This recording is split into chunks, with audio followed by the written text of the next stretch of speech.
that recognition. And Susan, thank you for your outstanding work and everything you do. Pleasure to recognize you tonight. We're going to kick off some student recognitions now, and I'd like to first say that we have a large group of young people joining us today from our schools. And I, first of all, want to say I am proud of the young people that are in this room tonight. We have a lot of talent in our school system, and we're going to recognize some of that for you tonight. I'd like to kick us off with some young people that had the courage to attend the Dr. Martin Luther King rally on Monday and to speak and perform in front of a large crowd of people. And I can tell you, for anybody, particularly a young person, it takes courage to stand up in front of people and to speak and to share things. So I'm proud of our young people that were there that day. And so I'd like to kick us off with Mr. Noah Turner, who's going to come up and he's going to play a selection that he played on Monday at the Dr. King celebration. So if you would, give it up for Noah, and he's going to share something.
We have a young man that's joining us from Pasquotank County High School, and that is Mr. Tyler Spellman.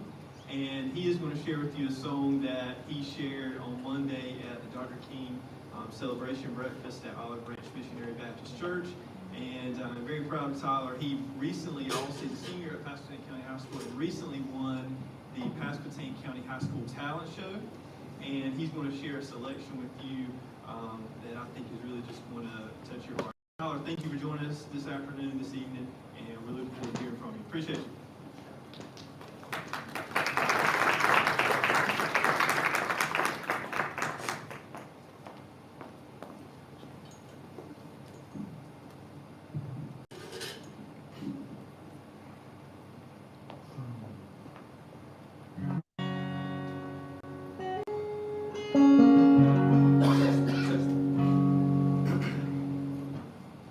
There's an old friend that I once heard say something that touched my heart, and it went this way. I was born by the river in a little tent. Oh, just like the river, I've been running ever since. It's been a long time coming.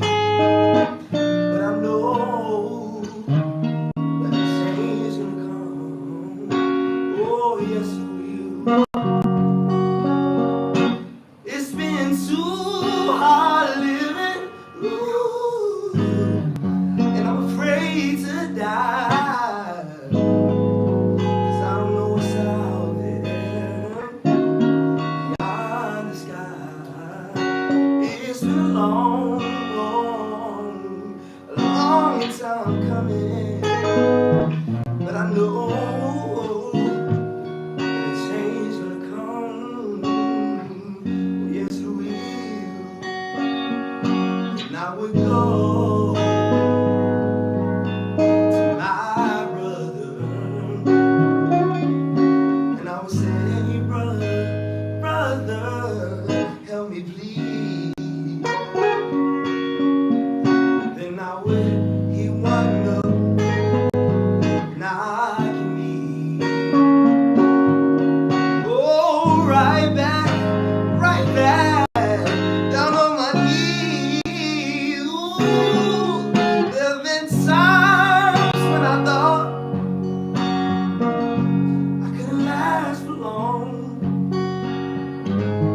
but now I think I'm able to carry on.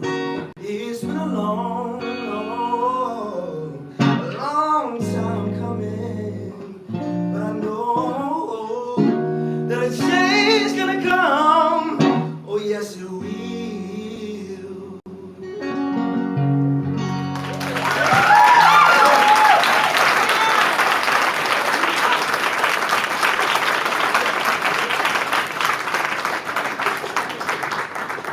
Tyler, thank you so much, my man. I don't know how you can disconnect and come up here, but we'd like to take a photo.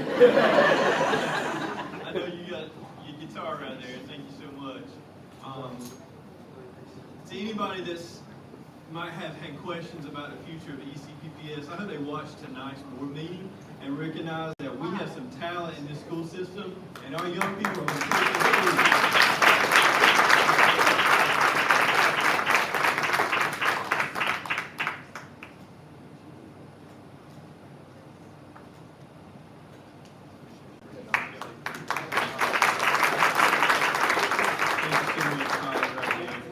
Very proud of you, and I tell you what, you and Noah, y'all need to get a band going, okay? Also, we want to do some more recognitions from the Dr. King celebration, and I'd like to ask some young men to come forward here in just a minute that spoke at the Dr. King rally, and I was just so impressed with how articulate and thoughtful and prepared our young people were at that event. And to kick us off, I would like to ask Mr. Jared Dobie to come forward to the podium to kind of introduce us here. Jared, thank you so much for joining us.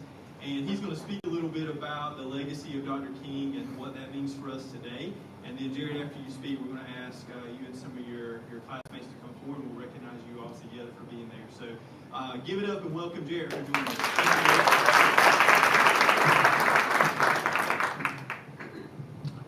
What does Dr. King's legacy mean to me? Well, that's a very big question.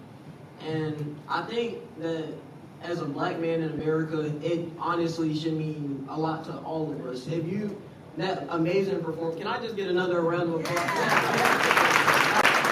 That was beautiful. Dr. King's legacy, it should mean power.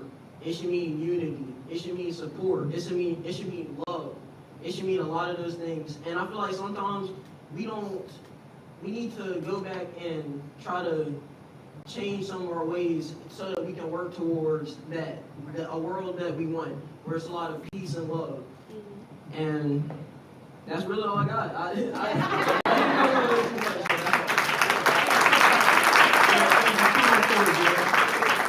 that's Come on forward, man. We're going to recognize you. Thank you for saying those words.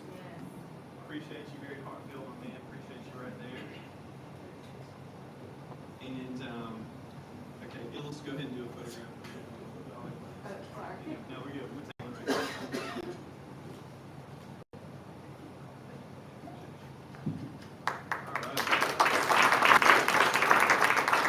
All right. Next, we're going to ask Mr. Josiah Bennett to come forward, who has also spoke at the rally and be recognized. Josiah, if you want to head on forward. All right, y'all give it up for Josiah.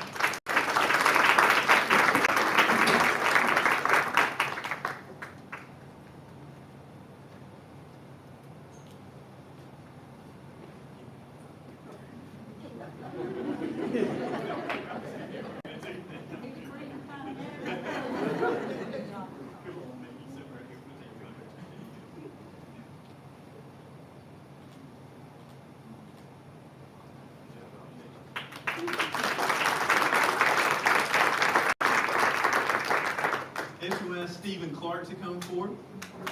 Stephen.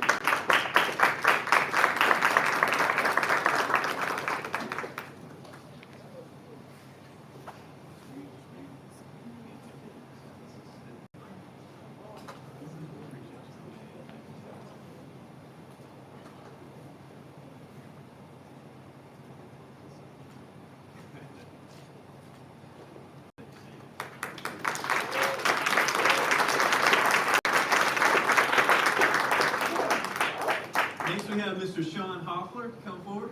Sean.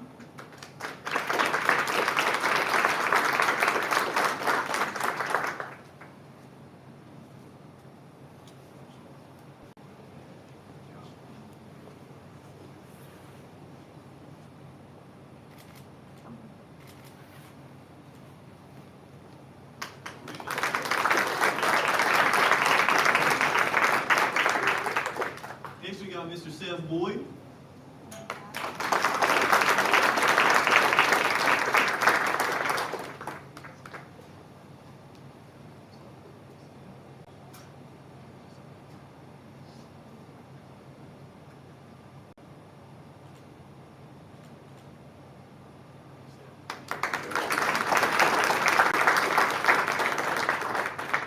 And next we have Mr. Jaquel Brooks.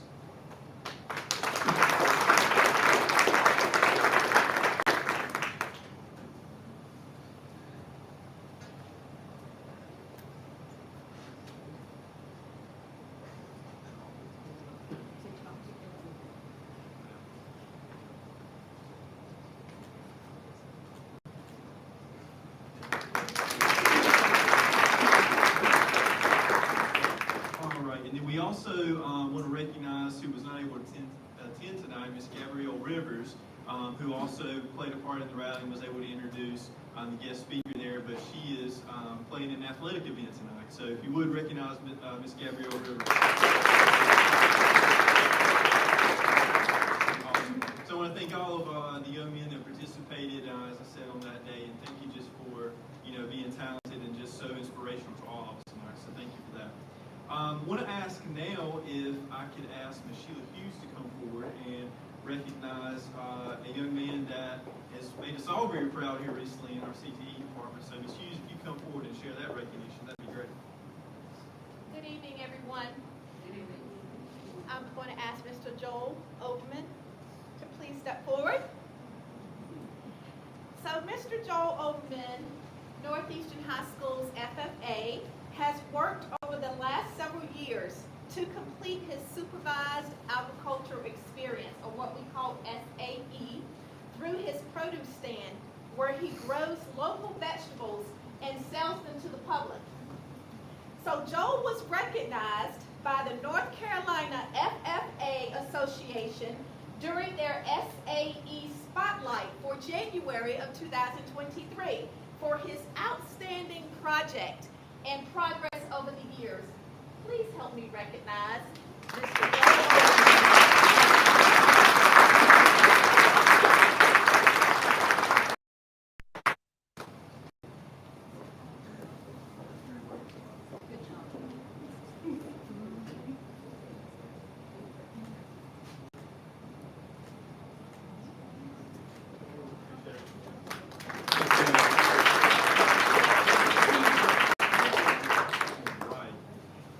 We'd like to ask now Mr. Nick Stanley to come forward with some recognitions from the Pasquotank County High School Band. Mr. Stanley, thank you for joining us.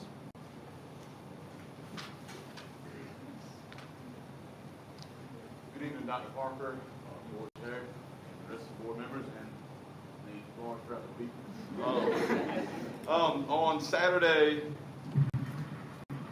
On Saturday, January 14th, Pasquotank County High School had several students audition for the North Carolina Bandmasters Eastern All-District Band.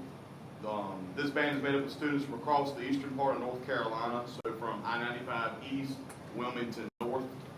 I'm excited to announce that Pasquotank County High School will have 2 students in this honors band. They each prepared a very challenging solo, worked on their scales and had to sight read a piece of music for a panel of judges. Their concert will be Saturday, February 4th in the Wright Auditorium at East Carolina University.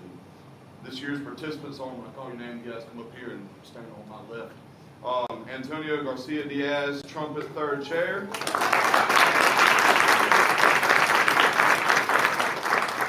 And Emily Stokely, first chair, which is the only chair for the tenor. So for their high marks at the all-district auditions, not only are they, I would say the best of the best in our area, but they are also able to audition for the all-state band on Saturday, March the 4th in Winston-Salem. For Pasquotank County High School, I believe these are students 3 and 4. They can fight over who's 3 and who's 4 in our 23-year history. So I'm extremely proud of these students for their hard work and dedication to the program. So another round of applause for them.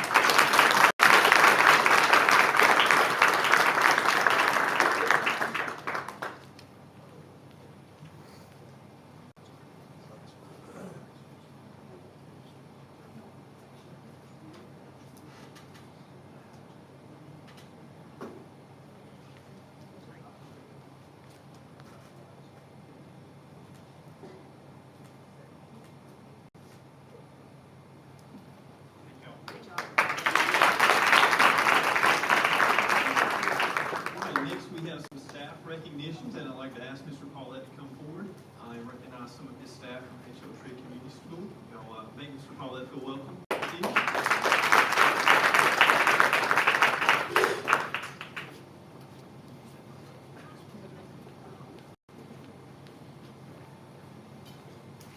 Good evening, everyone. Thank you for coming out to H.O. Tree today. We're excited to have you here. I quickly just want to recognize my Teacher of the Year, Ms. Devin Wilder. She came to us from NEAT. We stole her back. She has been an awesome leader. She's an innovator. She's a coach. She's a friend. She's a little bit of everything to us. Keeps me straight, which is a full-time job. So everybody give Ms. Wilder a nice round of applause.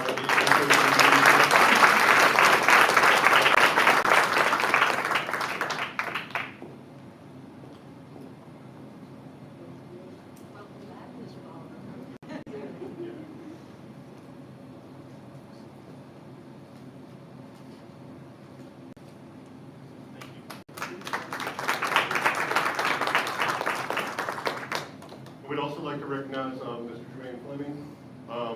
We stole him from right across the street. He started as a volunteer here, worked his way up. He was a volunteer, a teacher's assistant, and now a teacher for us. We're also sharing him with Northeastern for a period today. He's filling in over there while they're working on getting some staffing things straightened out. He's a breath of fresh air. He relates amazingly to our kids. He knows where they're coming from. He knows where they're trying to get, and he's determined to get them there. So give Mr. Fleming a nice round.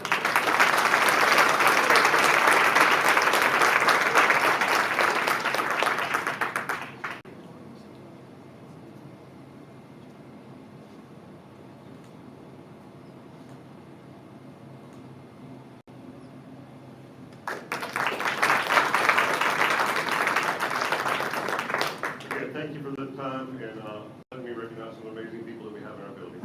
Good night.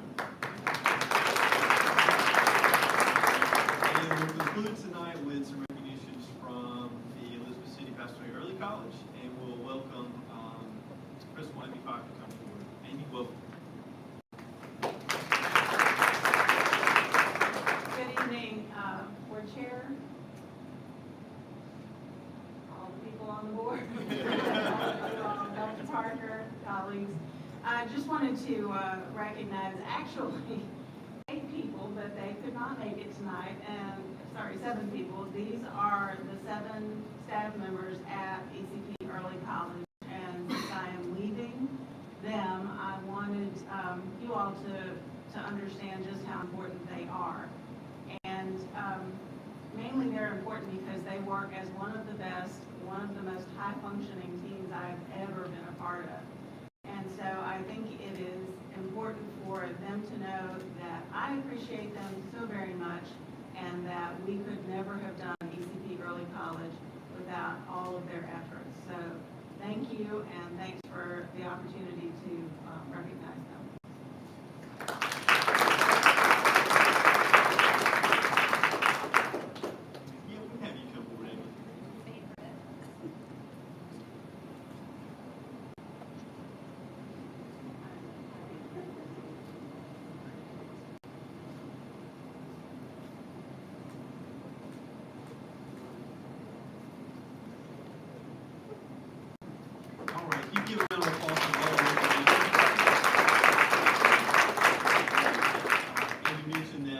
leaving. She's not leaving us. She's going to Northeastern as principal, so we're not losing Amy. But I also want to thank you, Amy, for your leadership at the early college. And we're looking forward to having you begin as principal at Northeastern here this week. And so thank you for your leadership and commitment to the district. We are going to, that concludes our recognitions, Mr. Chairman, for tonight. But we do have 2 videos planned that we want to share to recognize the early college and HL Trig. And so Dexter's preparing to get those ready here for a minute. But that concludes the recognitions tonight. Thank you all.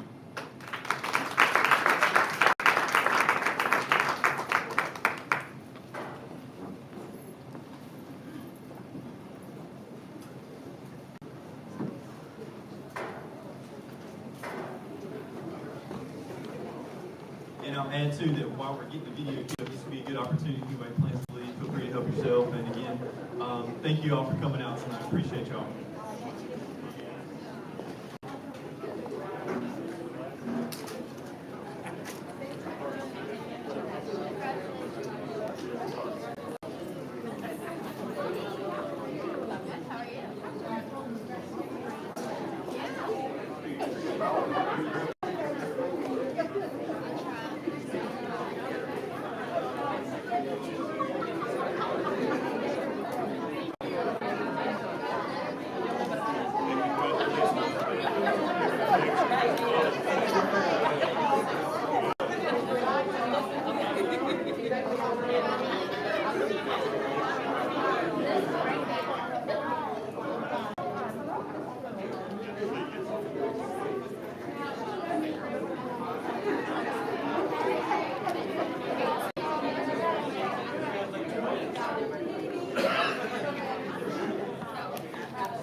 This past summer, I started a course called Blended Learning through DPI, and I was introduced to the idea of Flex Fridays.